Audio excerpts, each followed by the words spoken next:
Conventional work is notoriously boring.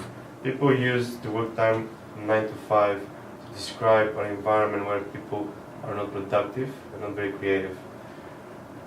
A typical workplace is one where you're surrounded with people you don't like, you use equipment you don't care about, and you do the bare minimum for your job. On top of it all, you have to commute for 2 hours to get there. What's the alternative?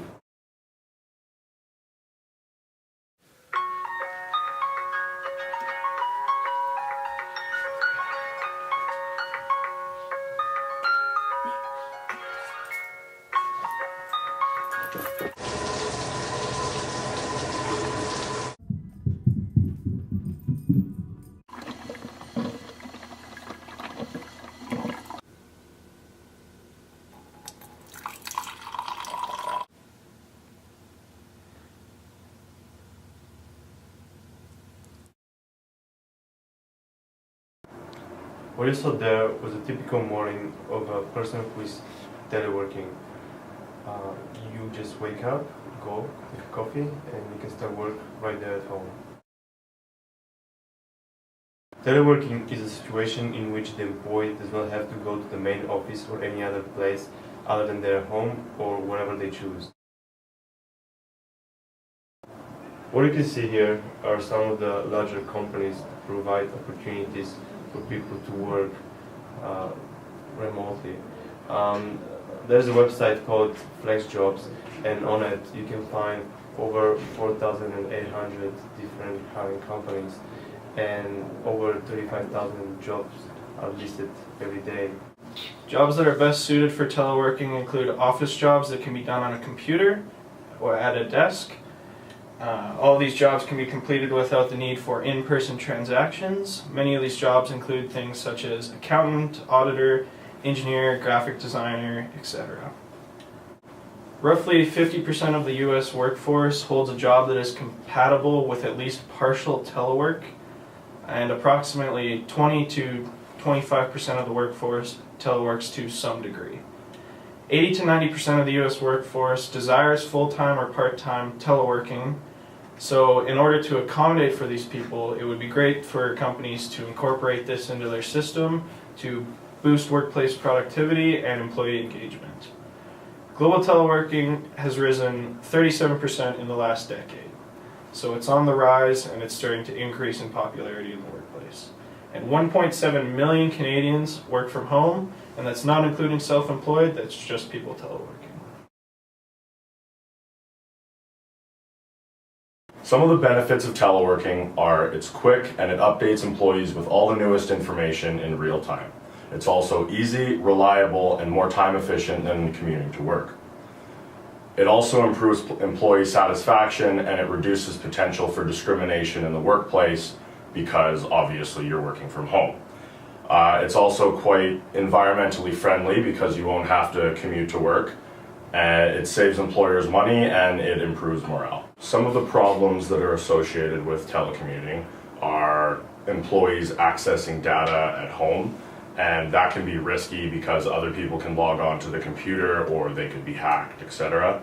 It also presents challenges for employers in complying with hourly record-keeping regulations, and this is because employees can lie about the hours they actually worked. It also presents problems when trying to keep track of company property, as some employees may work with company property while others will work with their own property.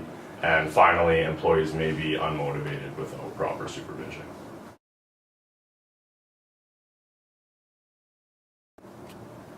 So teleworking can improve 3 aspects of the company in what is known as the triple bottom line: the economic, social, and environmental aspects of the company.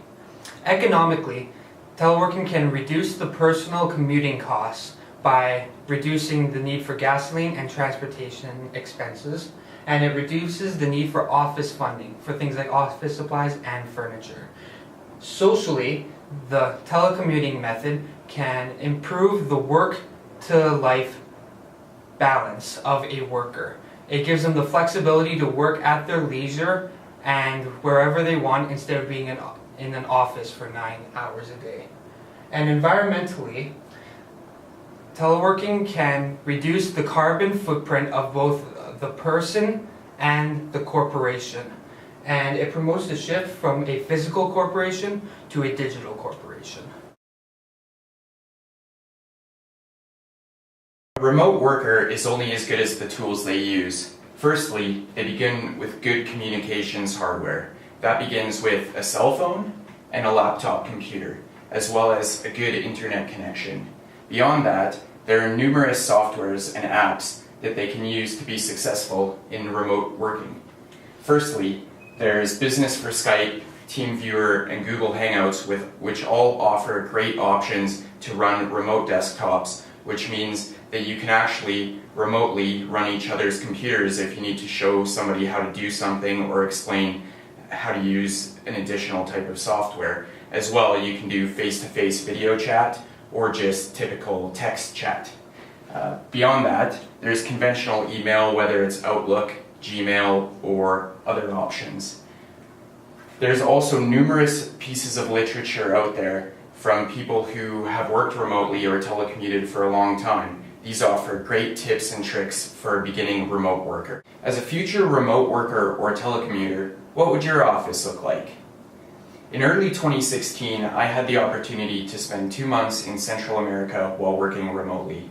During that time, I set my office up in numerous locations, including the hostels, hotels, and Airbnbs that I stayed at, as well as on the beach, poolside, and even conveniently laying in hammocks.